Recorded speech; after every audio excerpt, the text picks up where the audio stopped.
Abdullah telah memanfaatkan usianya yang panjang dan penuh berkah itu untuk membuktikan kecintaannya yang mendalam terhadap Rasulullah Shallallahu Alaihi Wasallam.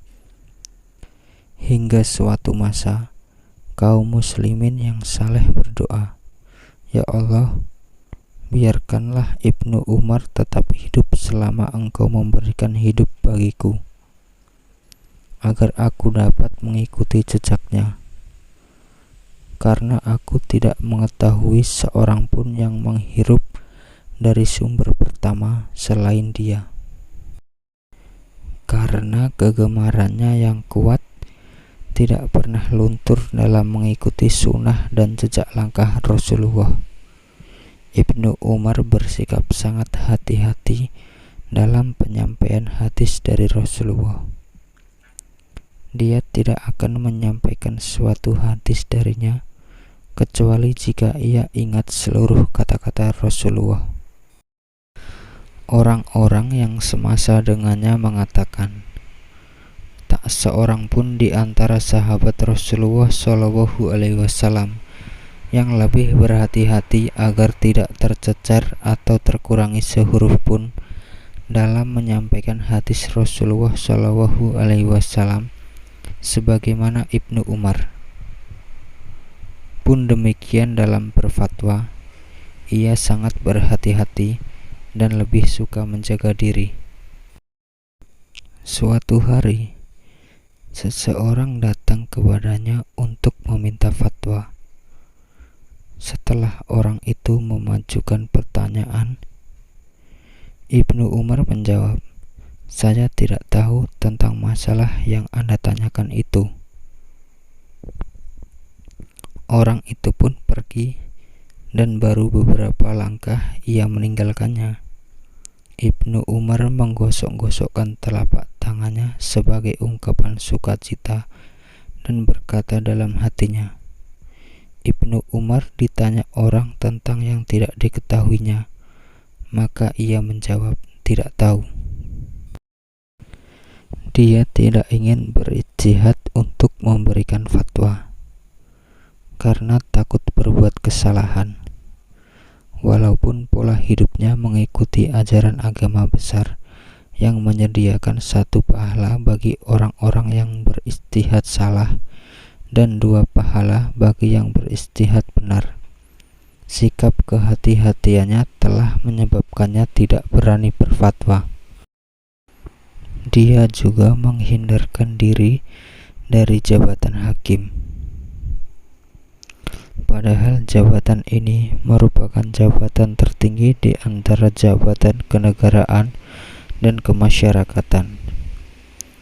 Di samping menjamin pemasukan keuangan, pengaruh, dan kedudukan mulia, namun apa perlunya kekayaan, pengaruh, dan kemuliaan itu bagi Ibnu Umar? Suatu hari, Khalifah Utsman memanggil dan meminta kesediaannya memegang jabatan hakim tersebut, tetapi ia menolaknya. Utsman tetap mendesaknya, tetapi Ibnu Umar juga tetap mempertahankan penolakannya itu.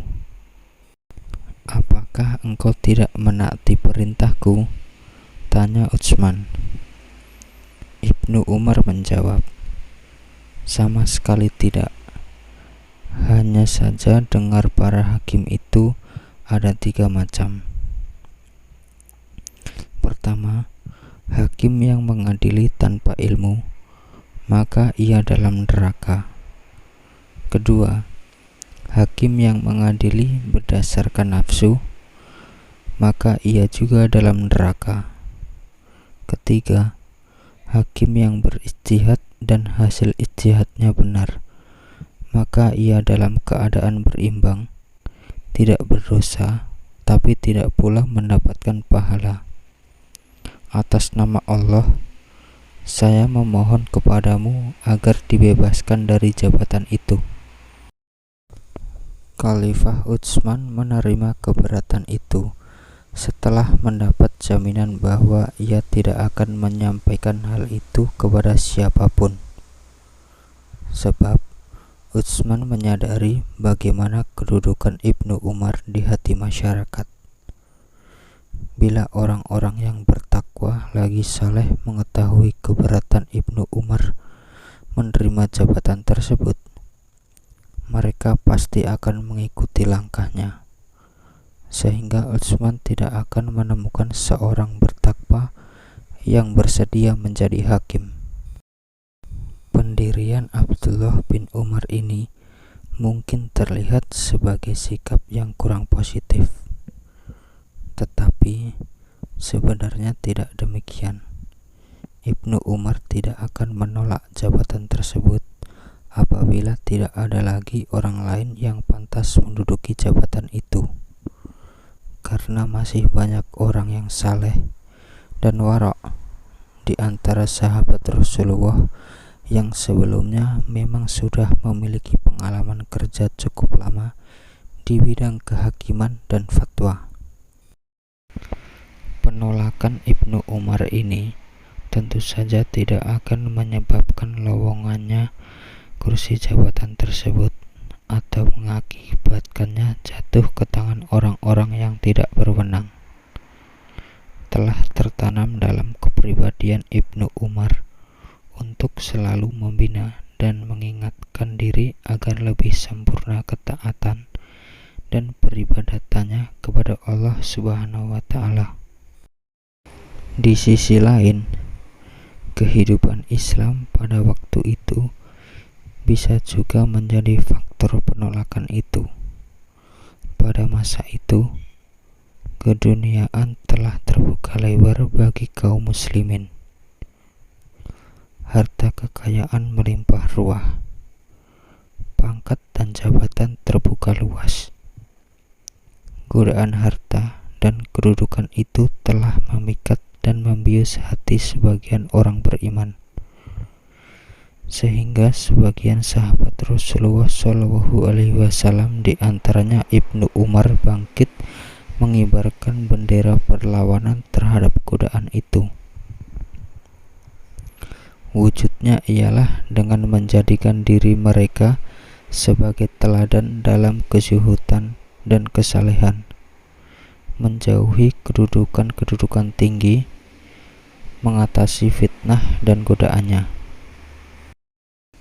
Bisa dikatakan bahwa Ibnu Umar adalah sahabat malam yang selalu mengisinya dengan melakukan sholat dan sekutu waktu sahur, yang senantiasa memanfaatkan waktu itu untuk menangis dan memohon ampunan. Kala remaja, ia pernah bermimpi yang oleh Rasulullah SAW ditakwilkan bahwa Qiyamul Lail nantinya akan menjadi tumpuan cita-cita Ibnu Umar, tempat bersemayam kesenangan dan kebahagiaannya. Sekarang, marilah kita dengar cerita tentang mimpinya itu.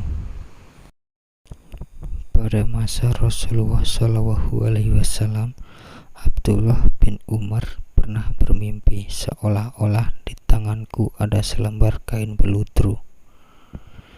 Tempat mana saja yang kuingini di surga, maka beludru itu akan menerbangkanku ke sana.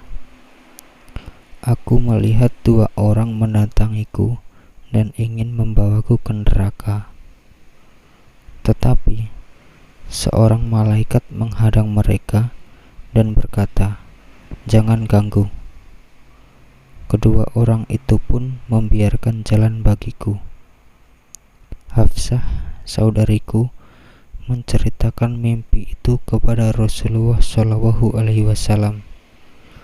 Beliau pun bersabda, Abdullah akan menjadi lelaki utama bila ia rajin sholat malam dan banyak melakukannya. Sejak itu sampai pulang ke rahmatullah, Ibnu Umar tidak pernah meninggalkan Qiyamul Lail, baik sedang mukmin maupun musafir. Ia selalu giat menunaikan sholat, membaca Al-Quran, dan banyak berzikir menyebut nama Allah. Satu hal yang sangat menyerupai ayahnya ialah air matanya bercucuran bila mendengar ayat-ayat peringatan dari Al-Quran. Ubaid bin Umar menuturkan,